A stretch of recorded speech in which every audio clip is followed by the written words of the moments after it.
Abangan nyo. Lapit na laban natin. Surprise! Motherfucker! Uy, December ba yung duha niya, yung si Pao? Uy, na-interview ba niya si Kwan? Fake news to!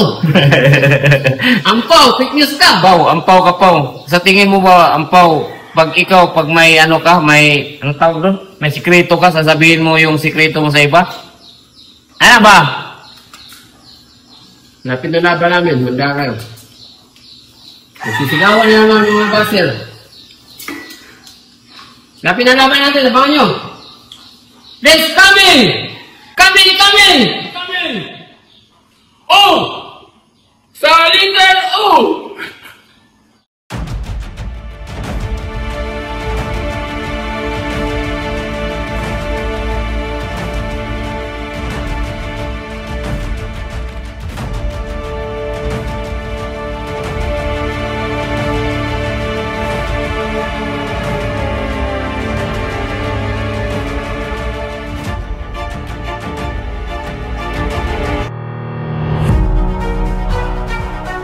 Narito ang nilalaman ng balitang mula sa news articles mula sa bansang Japan.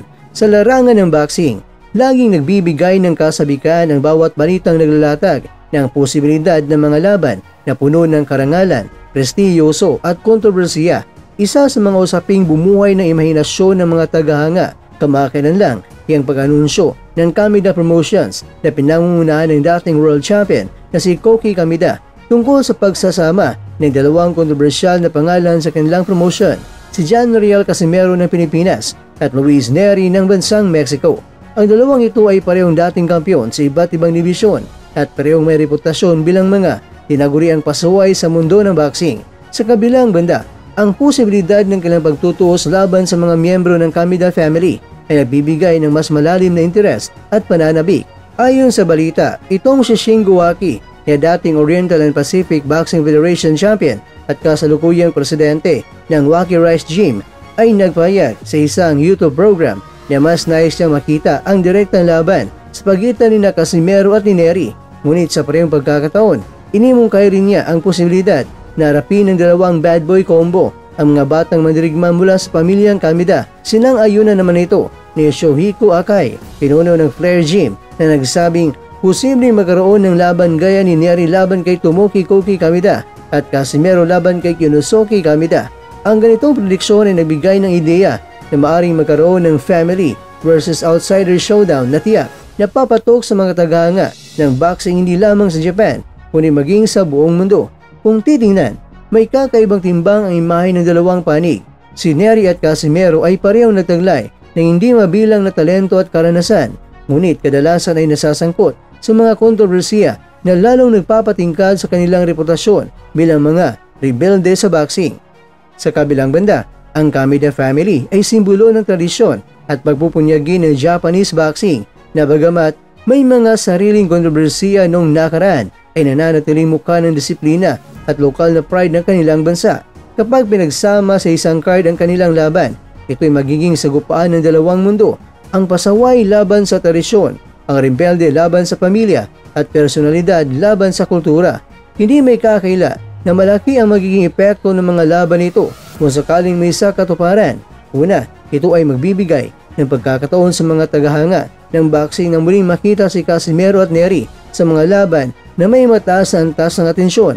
Para kay Casimero, isang oportunidad itong patunayan na kaya pa niya makipagsabayan sa mga pinakamagagaling kahit matapos ang ilang kontrobersiya sa kanyang karera. Para naman kay Neri, isang pagkakataon nitong baguhin ang kanyang imahe sa Japan matapos ang iskandalong dulot ng doping case laban kay Shinsuke Yamanaka. Sa panig naman ng mga Kamida, ito'y pagkakataon na ipakita ang kanilang bagong henerasyon gaya ni Kyunosuke na handang magdala ng kanilang pangalan at ipagtanggol ang karangalan ng Japan.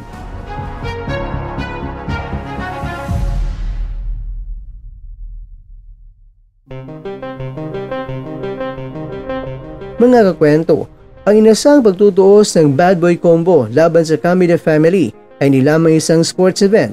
Isa itong salamin ng mas malawak na usapin tungkol sa imahe, reputasyon at simbolo ng bawat boksingero sa mata ng publiko.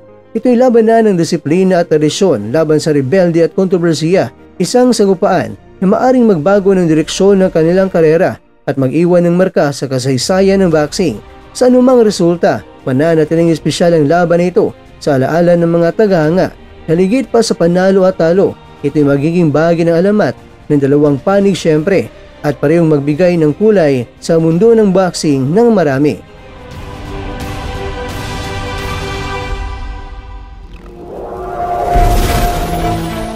At dyan, nagtatapos ang ating kwento.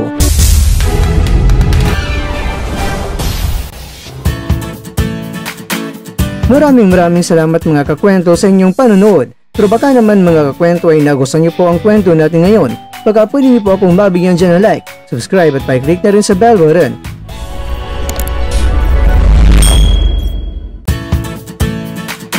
Pero bago tayo tatapos mga kwento, syempre, shoutout po muna tayo dyan sa ating mga kakwento. Kay kakwentong Cheto Bakerpo, kay kakwentong Jeff Gonzaga Boycolot, kay kakwentong Jason. At kakwentong nanonood ngayon, shoutout sa iyo dyan.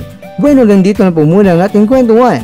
At abangan nyo na po ating susunod na video. At dito lang po yan sa isang channel na kung saan maaring ito'y mga kwentong di pa na kwento sa inyo.